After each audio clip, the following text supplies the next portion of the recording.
1 अप्रैल 2023 से financial year 2023-24 start हो चुका है। यूनियन मिनिस्टर निर्मला सीतारमन ने जो बजट अनाउंस किया था वो 1 अप्रैल 2023 से इफ़ेक्ट में आ गया है। उसमें जो इनकम टैक्स चेंजेस थे जो आपको फाइनेंशियल ईयर 23-24 में इफ़ेक्ट करेंगे उसके बारे में हम लोग यहाँ डिस्कस करने जा रहे हैं। सबसे पहला मेजर चेंज ये है कि न्यू टैक्स रिजीम को डिफ़ॉल्ट टैक्स रिजीम कर दिया है। हालांकि आप सिलेक्ट कर सकते हैं ओल्ड टैक्स रिजीम में अगर टैक्स पे करना चाहते हैं तो, और अगर आप सैलरीड पर्सन हैं तो आपका टीडीएस न्यू टैक्स रिजीम के बेस पे ही डिडक्ट होगा। तो इसलिए आप जब रिटर्न फाइल करोगे, इन्वेस्टमेंट करोगे, तो आपको रिटर्न्स में ये इन्वेस्टमेंट डिक्लेयर करने में ध्यान रखना होगा, ऑप्शन सिलेक्ट करने में ध्यान रखना होगा कि आप न्यू टैक्स रिजीम सिलेक्ट कर रहे हैं कि ओल्ड टैक्स रिजीम। आगे बढ़ने से पहले मैं सीए प्रतिभा वारिया आपके लिए इनकम टैक्स और जीएसटी के अपडेट रिलेटेड वीडियोस लेके आती हूँ। अगर आपको मेरी वीडियो अच्छी लगती है तो प्लीज़ इसे लाइक कीजिए, शेयर कीजिए और मेरी चैनल को सब्सक्राइब कीजिए, इससे मुझे मोटिवेशन मिलता है। अगर आपको कुछ क्वेरी है तो आप मुझे कमेंट सेक्शन में पूछ सकते हैं। दूसरा major change, new tax regime में टैक्स रेट्स और टैक्स स्लैब्स चेंज कर दिए हैं। पहले तो सबसे पहले up to 3 lakhs no tax, 3 to 6 lakhs 5%, 6 to 9 lakhs 10%, फिर 9 to 12 लैक्स 15%, 12 to 15 लैक्स 20%, और अगर आपकी इनकम 15 लाख के अबाव जाती है तो वो अबाव 15 लैक्स आपको 30% tax. Section 87 rebate, third major change, maximum rebate 25,000 allow किया है। इस साल से 1 अप्रैल 2023 से अब आपको मैक्सिमम रिबेट 25,000 का मिलेगा। मतलब अगर आपकी इनकम अप टू 7 लैक्स है तो आपको कोई टैक्स नहीं लगेगा। दैट मीन्स अगर आपकी इनकम 7 लाख से कम है तो आपको टैक्स सेव करने के लिए इन्वेस्टमेंट करने की भी कोई ज़रूरत नहीं पड़ेगी। ओके, नेक्स्ट चेंज जो 1 अप्रैल 2023 से इफेक्टिव है वो है स्टैंडर्ड डिडक्शन। अब तक न्यू टैक्स रिजीम में आपको 50,000 का स्टैंडर्ड डिडक्शन अलाउड नहीं था, लेकिन 1 अप्रैल 2023 से वो स्टैंडर्ड डिडक्शन आप न्यू टैक्स रिजीम में भी क्लेम कर सकते हैं। अगर आप सैलरीड है, पेंशनर है तो येस, आप 50,000 का standard deduction new tax regime में भी क्लेम कर सकते हैं। न्यू टैक्स रिजीम में अब 1 अप्रैल 2023 से सरचार्ज का रेट भी कम कर दिया है। Maximum rate of surcharge is 25%। तो अगर आपकी इनकम अबाउ 5 करोड़ है तो फिर भी आपको मैक्सिमम सरचार्ज 25% ही पे करना है।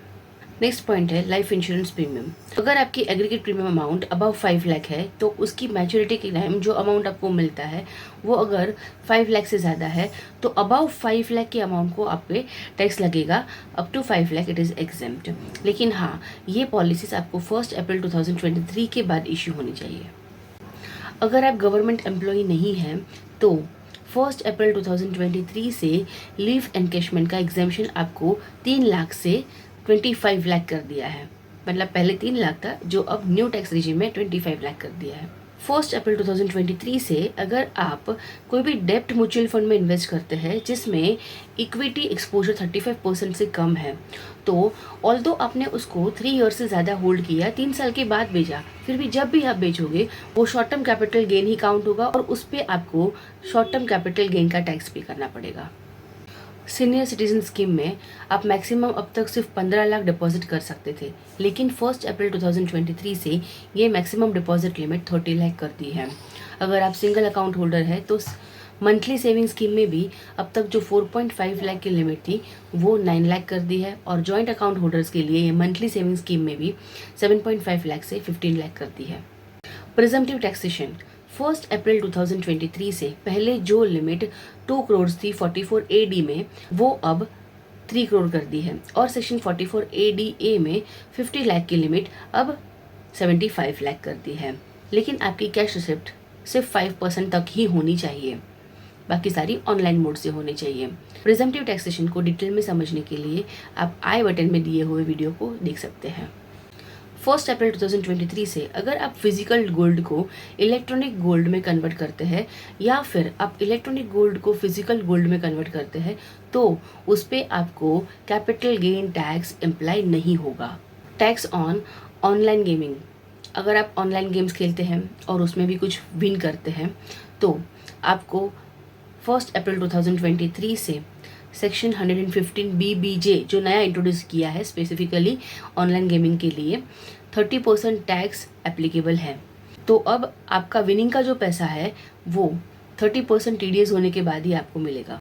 अगर आप कोई आपका घर या कैपिटल असेट बेचते हैं और उस पे जो भी कैपिटल गेन हुआ है उसको नए घर में इन्वेस्ट करते हैं, तो आपका जो भी कैपिटल गेन है उस पर आपको टैक्स नहीं लगता है। अब 1 अप्रैल 2023 से वो जो टैक्स इंसेंटिव आपको मिलता था उसको 10 करोड़ तक रिस्ट्रिक्ट कर दिया है। मतलब आपका जो कैपिटल गेन है वो अबाउट 10 करोड़ हुआ है तो अबाउट 10 करोड़ पे आपको टैक्स पे करना पड़ेगा।